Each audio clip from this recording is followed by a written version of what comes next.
Hi, my name is Josie Spar, and this is my exit interview. So I'm doing my exit interview on elbow range of motion using a goniometer. So the first step is you're going to position your client in a seated position with elbow on the table and your arm supine, meaning your palm is facing up. So next, the most important thing is the goniometer placement. So there are two arms and then the axis. So on the axis is the centerpiece of the goniometer. You want to place that on the lateral epicondyle of the humerus, so literally right on the elbow joint here.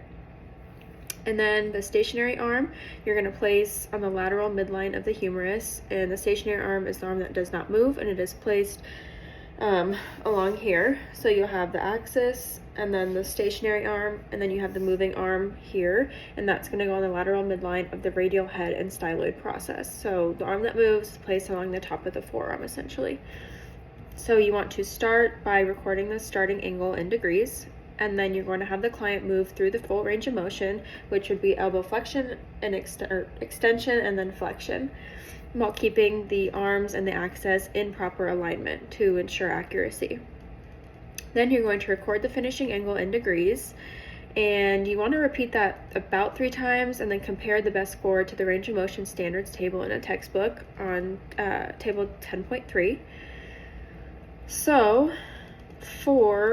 on table 10.3, the average range of motion values were recorded for elbow flexion and then elbow extension.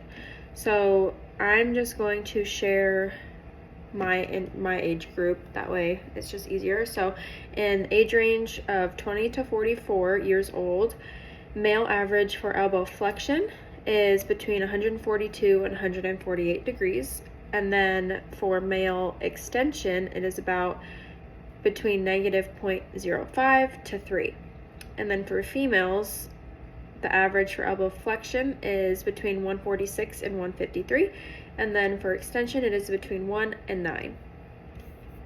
So it is a pretty simple measurement, and as a physical therapy tech, I saw a lot of goniometer measurements, and especially with knee replacements and ACL tears, it is really important to keep track of the flexibility and the range of motion of those joints to ensure you can track progress and make sure that they are moving forward with therapy and are able to advance in their program. So as far as the reflection questions go, the first question I answered was that the goniometer measurements provide precise data on joint range of motion, helping to establish a baseline for an individual's mobility.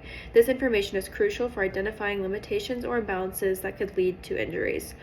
In rehab settings, goniometry guides tailored programs to enhance recovery by tracking progress over time. So like I just said.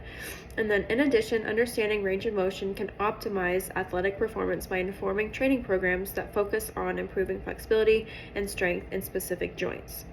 Overall, these measurements contribute to a comprehensive view of joint health, aiding in injury prevention, rehab progress monitoring, and functional movement analysis. Then number 2, measuring range of motion with a goniometer can present several challenges. At first, I struggled to find the proper alignment with the anatomical landmarks, which is important for accuracy. To address this, I made sure to carefully identify each landmark using the textbook's descriptions. I have some experience using a goniometer, so once I was confident in my positioning of the axis and the arms, it went fairly smoothly. And then number 3, when conveying goniometer measurement results to a client, I adapt my communication style to be clear, supportive, and informative. First, I ensure that I explain the results in a straightforward manner, avoiding any technical terms so that the client can fully understand. I also emphasize positive aspects such as improvements or strengths to build the client's confidence while sensitively addressing limitations. In addition, I make a safe space for questions and concerns so that the client feels engaged and, feel like they have a say in their process.